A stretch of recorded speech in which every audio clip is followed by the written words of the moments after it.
kind of changes within the text.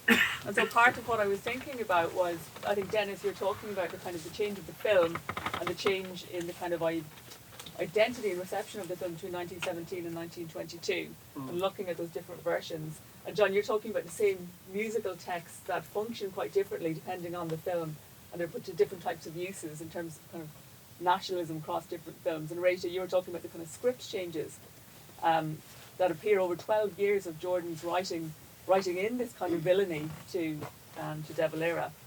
And part of me was thinking about the nature of the instability of Irishness and Irish identity, and the way in which context matters quite a bit.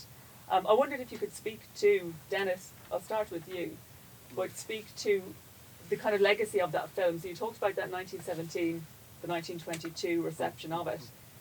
Was there anything else happening within those years? Did the film appear anywhere else? Was there any other reception of it, or since then? So at various periods across time, did it change? Yeah, I mean, because it's a surviving film, we know it's out there and people have written about it and so on. I think the context absolutely matters. You know, I hope that came across. That, you know, it really didn't matter in 1917 what was in the film. You know, that the censors took out the contentious material. People just wanted to celebrate, if that's the word, a kind of self-determination. They wanted to have that moment, and the fact that the distributor or Sparling actually he set that up with you know, people knew this was coming, and it was kind of a teaser campaign, and you know, and you know, is this like Ireland a nation? You know, what's going on here? You know, and then you know, set it up for well, what he wanted, of course, was a lot of people to come to see the film and to make some money on it. But what it becomes is a political demonstration. That's then closed down, of course, because of the context of the time. In that moment, of course, you've also got there's film reviewing. There's the first Irish film magazine called Irish Limelight had started publishing in January 1917, just as this film was coming out.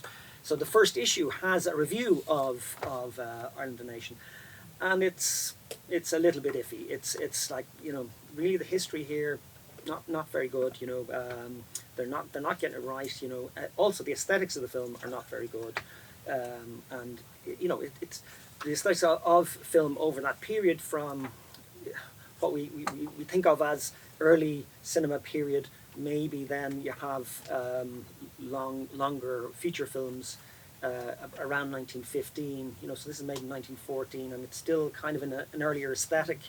By 1917, there's kind of glaring. Well, you know, that's not really working, lads. That's you know. So certainly the context matters for lots of different things, and lots of things that are shifting. But the film reviewers are looking at this thing and going, well, the history is wrong.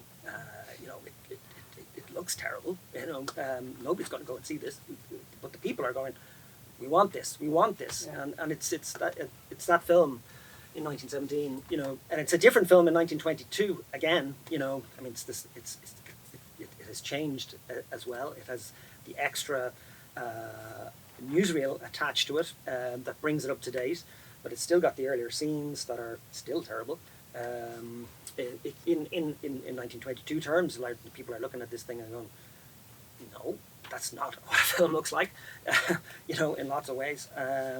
But the reviews are not universally good. There are some bad reviews that repeat some of the things that were said in 1917 by the film reviewers, but isn't that always the case with film reviewers? They say the things and point out things, but that's not what happens in a context. People want the film, they want to celebrate Ireland a nation, and you know, what a title. You know, McNamara just, you know, he picked the right title, and that was it. So despite the kind of artistic judgment that's the reviewers are giving to the film, that's not the point of the film in terms of reception, the kind of wider public reception. Certainly not, and it's reception that does it. It's the audience. I mean, the you know, and not that film reviewers are not audiences or critics. I hope, but it's it's what happens in the context, in the cinema context. Like, what do people want in that moment?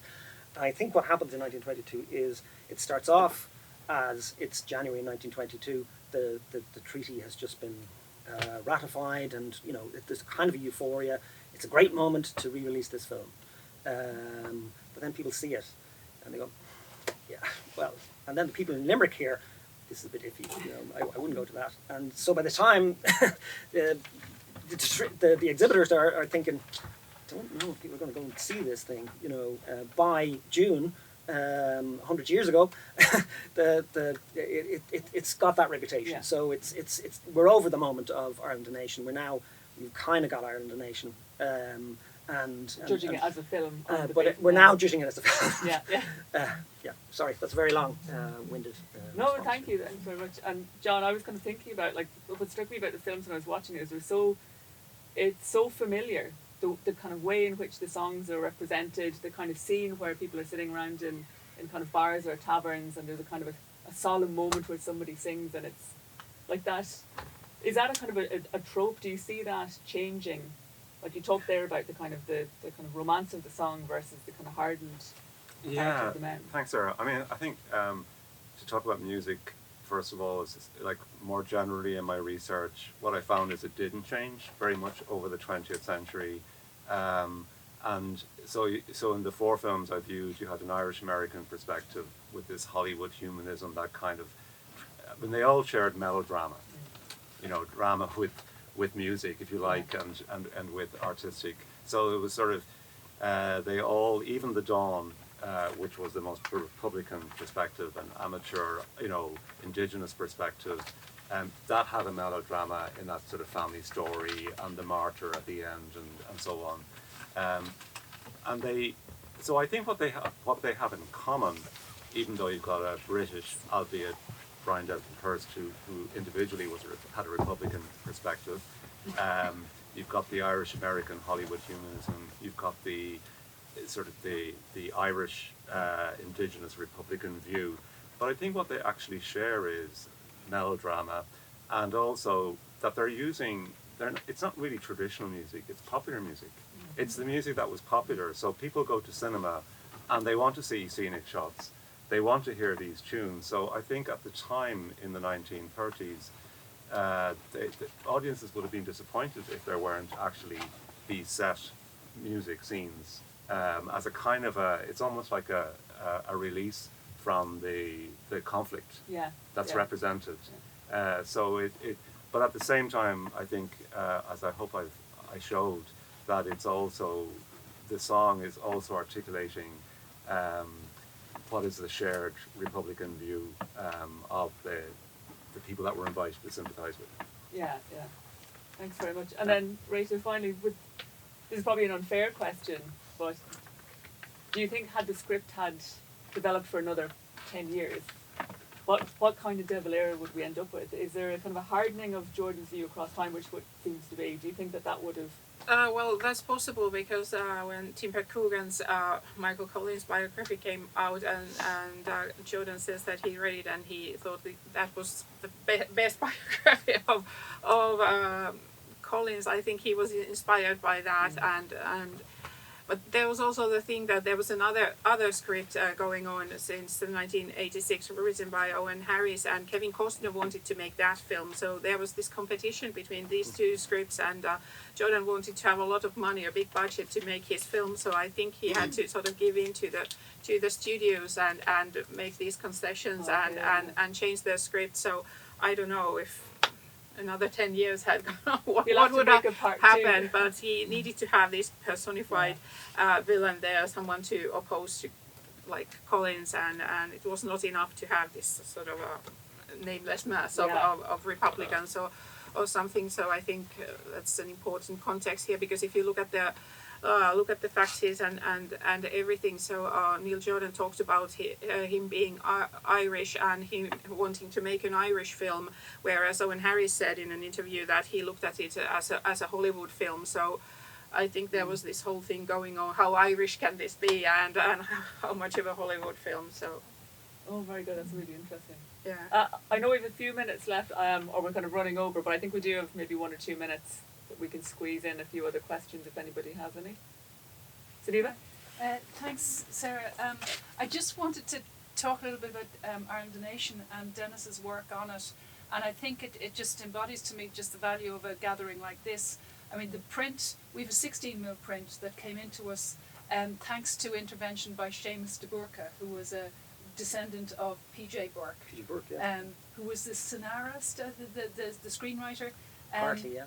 Yeah, but it's a curious thing where the film itself, you assume you get a film in, this is an authority artifact, you know, that this has all the information, you can't, you know, this is where it's, but in fact it's a very bewildering kind of an artifact because of the American distributor. We didn't know who Emmett Moore was.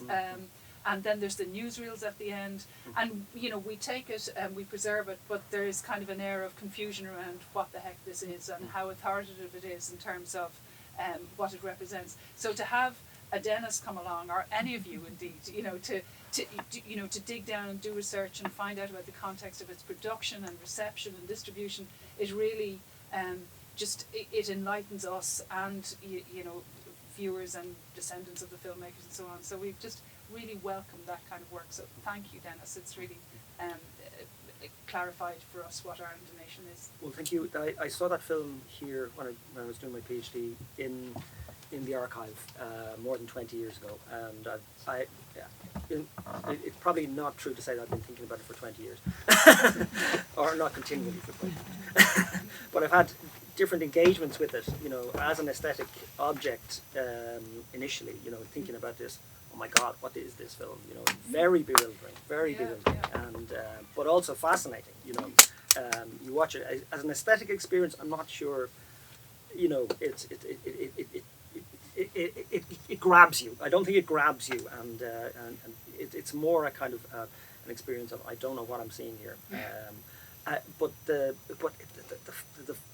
fascinating history. I mean, McNamara is a truly, like, just the research I've done recently on him, he needs some more work. Moore as well. Moore was obviously Emmett Moore is an Irish American impresario, not only film but theatre, music, and so on. You know, very interesting histories of kind of that I don't touch really here in this paper at all. And you know, it's you know, that's fascinating stuff. I mean, you know, and that McNamara connects us back into American production. Like he's in Universal. He's a player as they in Hollywood. Like he, you know, in 1913, that we don't think of him. You know, a young boy from Lismore, and so on. You know, that those histories are really fascinating, and it's sometimes the object makes us go like this, but the more you look at it, and I'm particularly interested in the way that it, you know, cinema is it's not just film. It's not just the film. It's also the context of not only the actual cinema context, but how cinema changes the consciousness, if it is that, or as new media does now. You know, changes the society in very profound ways. So I think we can see that with it gives us a way into that in ways that other things don't. Thanks, Dennis. We have time for one more question and then we'll wrap it up.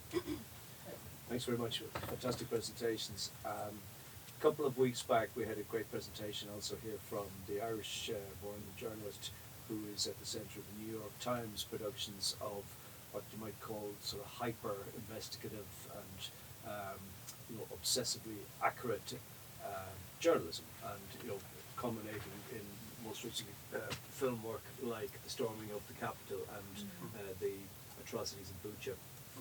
To what extent do you think that the work that you've been looking at in these regards carries any element of, you know, investigative stroke, you know, objective journalism, or was all of the work of that era essentially a form of some sort of melange of entertainment and propaganda? Is that directed at Dennis, is it? Put yourself, Dennis. Of the time, yes, that's a question that goes in so many different directions. I think we're going to hear more later on about newsreel.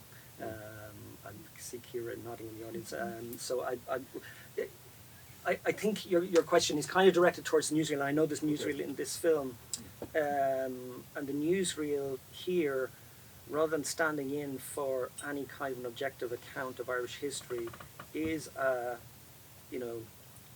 however negatively or positively you want to take this, a propagandistic account of Irish history. It's a feature film he's making, despite the newsreel. It's a feature film, and he wants to make an account. So he's taking the kind of fictional license that we allow in a fiction with this, despite the seeming inclusion of those newsreel images. I think that also the context in which newsreel images are put, the use to which they're put is also important. But also, of course, the shooting of them. What we mean by objectivity, is a question. It's a huge question, of course. In relation to any kind of form of representation, including writing. Okay, well, just because of time, what we'll do is we'll wrap up now, but I think hopefully everybody's here for lunch, so if you have any questions for Rachel, John or Dennis, feel free. I'm going to volunteer that everybody can go and actually ask you and talk to you more about each subject. So thanks very much, everybody.